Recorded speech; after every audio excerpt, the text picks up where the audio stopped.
जन्नत के पत्ते।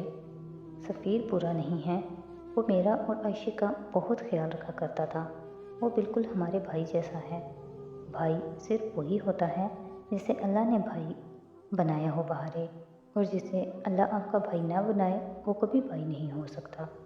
बस तुम और आयशे, तुम लोग बहुत ज़्यादा हो। नंबर मिलाकर उसने फ़ोन कान से लगाया। हाले लाइब्रेरी में थी।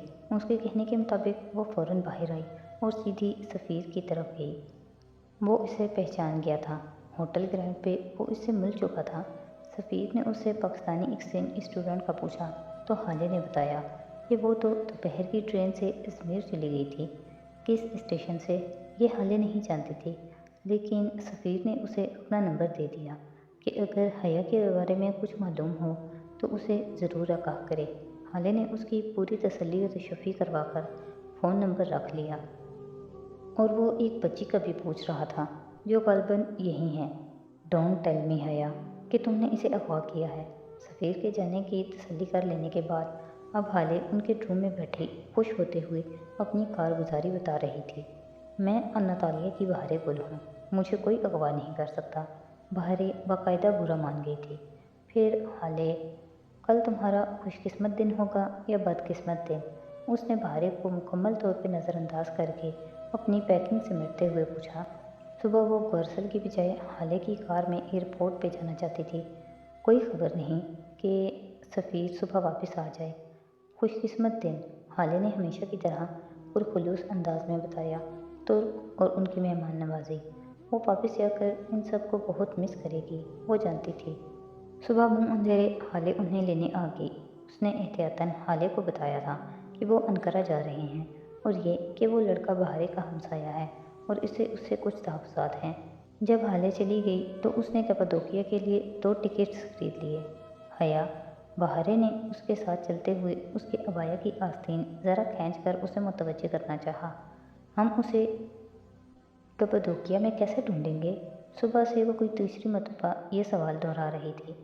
तेज़ चलो बहारे, हमें जल्दी पहुंचना है। हया, टेल मी नाउ। मेरे सब्र का पैमाना लबरेज हो गया था। वो एकदम ज़ोर से चीखी। हया ने पलट कर उसे देखा। वो बहुत गुस्से और कपटी से उसे देख रही थी। इतराफ़ में लोग भी मुड़ मुड़ कर देखने लगे। सॉरी सॉरी, वो हाथ उठाकर इन ठिठक कर देखते लोगों से माजरत करती वापस बहारे के पास आई। उसके सामने पन्नियों के बल बैठी और गहरा सांस लेकर उसे देखा। तुमने कभी समंदर से मछलियाँ पकड़ी हैं? बहारे की आंखों में उलझन दर आई, मगर उसने इस बात में सर हिला दिया। जब इतने बड़े समंदर से मछली पकड़नी हो तो क्या करते हैं बहारे? फिश रॉड की कुंडी पे छोटी मछली लगाते हैं और रॉड पानी में डालकर किनारे पे बैठकर इंतज़ार करते हैं। बड़ी मछली खुद ब खुद तैर कर हमारे पास आ जाती है ना? क्या हम कप्पादोकिया मछली पकड़ने जा रहे हैं हया? बहारे को बेपनाह हैरत हुई। नहीं मेरी बहन, उसने गहरी सांस ली। कैसे समझाए? वहीं बैठे बैठे पर्स खोलकर उसने वो डिब्बी निकाली जिसे वो शिवांशी के रूम में रखकर भूल गई थी। इस डिब्बी में एक ट्रेसर है जो अब्दुर्रहमान का है। इस ट्रेसर का रिसीवर उसके पास है। होता ये है कि जब मैं उसके करीब होती हूँ तो चंद मील के फासले पे तो उसको अपने रिसीवर पे पैगाम मिल जाता है कि मैं इस शहर में हूँ। क्या हमें भी पता चल जाएगा कि वो किधर है? नहीं बहारे, हमें उसको नहीं ढूंढना, उसे हमें ढूंढना है। जैसे ही उसे पता चलेगा कि मैं उसके करीब हूँ वो मुझे कॉल करेगा, और मैं पहली दफ़ा मेजर अहमद की कॉल का इंतज़ार करूँगी। उसने आखिरी फिक्रा दिल में कहा था और खड़ी हो गई। बहारे ने नीम फहमी से इस बात में सर हिलाते हुए उसका फिर से हाथ पकड़ लिया। वो शायद ठीक से समझ नहीं पाई थी। आज से लाखों बरस कबल अनातोलिया के पहाड़ों बशमूल हसन दाग और अर्जेस दाग का लावा फटा था, और यूं स्याह मादा इन पहाड़ों की चोटियों से बहता इर्द गिर्द के मैदानों में दूर दूर तक फैलता गया। कई सदियां इस लावे को सूखने में लगीं, और करीबन 30 लाख बरस कबल ये लावा मुकम्मल तौर पर खुश्क तो हो गया, लेकिन बारिश और घटाओं के बाद ये अपने पीछे ज़मीन के चेहरे पे एक अजीबोगरीब इलाका छोड़ गया। चाँद की सरजमीन से मुशाबत रखने वाले मैदान और वादियाँ जहाँ हैरत अंगेज़ नक्शो निगार बने रह गए, जैसे हाथ से किसी माहिर मुसव्विर ने बनाए हों। कैपाडोकिया, खूबसूरत घोड़ों की सरजमीन। कैपाडोकिया का पहला नाम किसने रखा, इस बारे में कई रवायात हैं। अलबत्ता उसका मौजूदा नाम कैपाडोकिया के बारे में आम राय यही है कि ये फ़ारसी के कतपतुका से निकला है, यानी खूबसूरत घोड़ों की सरज़मीन। इस खुश्की और सब्ज़े का इम्तियाज़ लिए इलाके की मिट्टी की ऊपरी सतह खासी नरम है, जिसके बायस गए वक्तों की ईसाई तहज़ीबों ने यहाँ पहाड़ों के अंदर आकारनुमा बड़े बड़े घर और चर्च बना लिए थे। उनकी खिड़कियाँ यूँ होती कि दूर से लगता जैसे किसी पहाड़ की बहुत सी आंखें हों। ज़मीन के अंदर बने सैकड़ों शहर आज भी यहाँ मौजूद थे। सदियों पुराना कारों से बना खूबसूरत कप्पादोकिया, मासन के कबूतरों की सरज़मीन। कप्पादोकिया तुर्की के सूबे नौशहर में वाक़या है। उसमें छोटे छोटे शहर थे, जैसे अरकब और गोरिमे वगैरह, जहाँ घर, इबादत गाहें, होटल सब कारों की सूरत में बने थे। अरकब से घंटा भर की ड्राइव पे कैसरी का एयरपोर्ट कैसरी हवालानी था, जहाँ उसका जहाज़ आज सुबह उतरा था। हम कहाँ रहेंगे हया, बारी उसका हाथ पकड़े एयरपोर्ट के लॉन्च में उसके हमरा चलते हुए उससे बार बार पूछ रही थी। किसी होटल में रहेंगे ना, पहले कुछ खा लेते हैं, और अगर अब्दुर्रहमान ने फ़ोन ही बंद रखा हुआ तो। इस नुक्ते पे पहुंचकर उसका अपना दिल डूब कर उभरा। ये वो आखिरी बात थी जो वो सोचना नहीं चाहती थी। उसके सारे नंबर बंद हैं, मगर उसने कोई दूसरा नंबर ऑन कर रखा होगा, और यकीनन जीपीआरएस रिसीवर भी ऑन होगा। वो ज़रूर कॉल करेगा, उसने बहारे से ज़्यादा खुद को तसल्ली दी। अब्बा और पप्पो को भी बता दिया था कि वो अपनी दोस्त के साथ कप्पादोकिया जा रही है। अगर उसने पप्पो से रब्ता किया तो जान लेगा, वरना नहीं। वो दोनों एयरपोर्ट के कैफेटेरिया में आईं और एक मेज़ के करीब अपना सामान रखकर कुर्सियाँ खींचीं।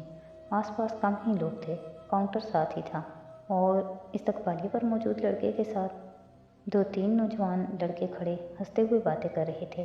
तुर्की में लड़कियों का तन्हा सफ़र करना बहुत आम सी बात थी, मगर लड़के तो लड़के होते हैं। चंद ही लम्हे गुजरे कि वो उनकी तरफ मुतवज्जे हो गए, मुस्कुराते हुए मुड़ मुड़ कर देखते हुए। अगर उसे जहान को न ढूंढना होता तो वो कभी इधर न आती। जब बार बार उनका गर्दन मोड़ना बर्दाश्त नहीं हुआ और बहारे भी नागवारी से नाक सिकोड़ने लगी, तो वो उठ खड़ी हुई। आप ऑर्डर नहीं करेंगी?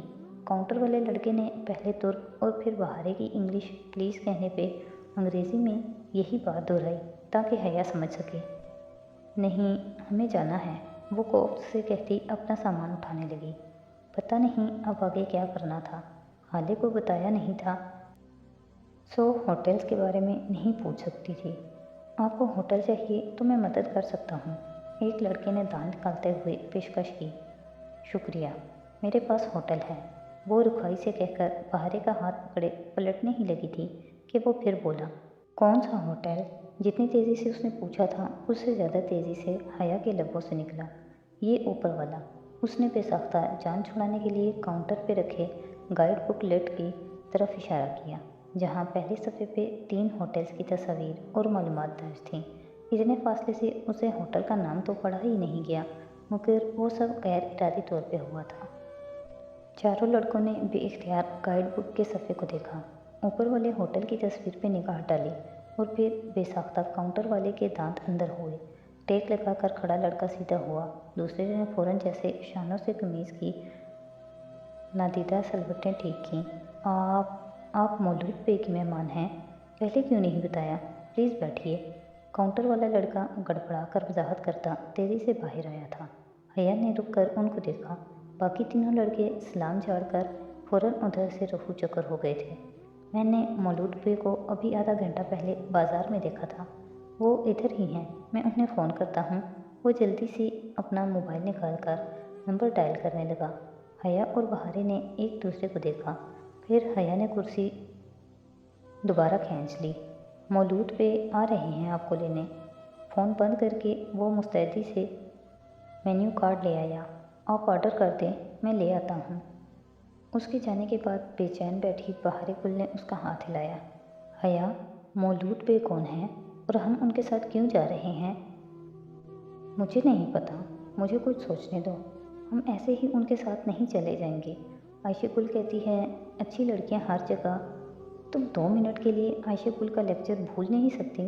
अब हमें कहीं तो रहना है ना। اگر نہیں اچھے لگے یہ مولود پہ تو نہیں جائیں گے ان کے ساتھ۔ بہرے نے خفگی سے منہ میں کچھ بدبدا کر رخ پھیر لیا۔ وہ خود بھی ذرا مضطرب تھی، پتہ نہیں کون تھے وہ صاحب اور کیوں ان کو لینے آ رہے تھے۔ ایسے تو وہ نہیں جائے گی ان کے ساتھ، کوئی مرضی کے بغیر تو نہیں لے جا سکتا نا۔ مولود پہ آ گئے۔ بمشکل 15-20 منٹ گزرے تھے کہ کاؤنٹر والے لڑکے نے صدا لگائی تو بے اختیار ان دونوں نے مڑ کر دیکھا۔ سامنے ایک ادھیڑ عمر گورے سے ترک صاحب چلے آ رہے تھے۔ دراز قد، بے حد اسمارٹ، سر کے بال ماتھے سے ذرا کم، چہرے پہ نرم سی مسکراہٹ، نفیس سے پینٹ شرٹ میں ملبوس، مگر وہ شاہانہ تھے۔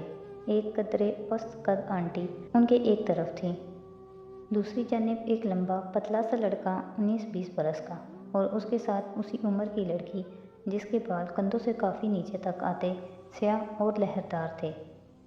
اس نے کیپری کے اوپر ڈھیلی شرٹ پہن رکھی تھی اور ایک موٹی سفید گھنے بالوں والی ایرانی بلی بازوؤں میں اٹھائے ہوئے تھی۔ لڑکی نے دور سے انہیں ہاتھ ہلایا۔ کیا یہ تمہارے رشتہ دار ہیں؟ بہرے نے پیچھے سے اسے مخاطب کیا۔ نہیں، میں تو اس فیملی کو جانتی بھی نہیں۔ وہ متذبذب سی اٹھ کھڑی ہوئی۔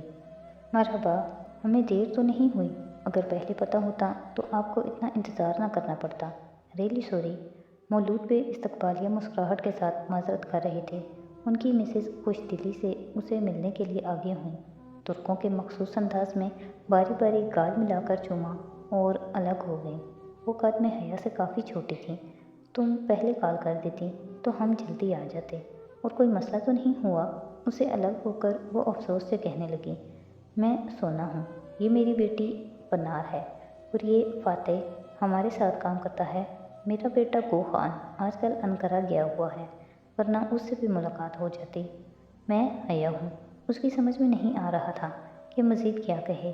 میں پنار، اور یہ میری گارفیلڈ۔ پنار نے بلی کی طرف اشارہ کرتے ہوئے مزے سے بتایا۔ یہ پورے آشیانہ کی لاڈلی ہے، آج کل ذرا بیمار ہے، اسے علاج کے لیے لائے تھے ادھر۔ اور اس چھوٹی بلی کا کیا نام ہے؟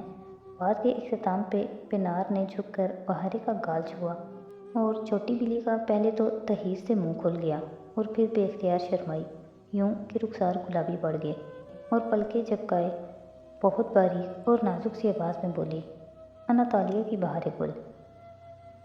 حیا نے پوری آنکھیں کھول کر اس چھوٹی سی اداکارہ کو دیکھا، جس کی یہ آواز تو خود اس نے بھی نہیں سن رکھی تھی۔ آپ استنبول سے آئے ہیں؟ مولود بے پوچھ رہے تھے۔ میں پاکستان سے ہوں، اور یہ ترکی میں میری رشتہ دار ہے۔ ان سب کے والہانہ اور خوش خلق انداز کے آگے اس کا نو تھینکس کہنے کا ارادہ کمزور پڑنے لگا۔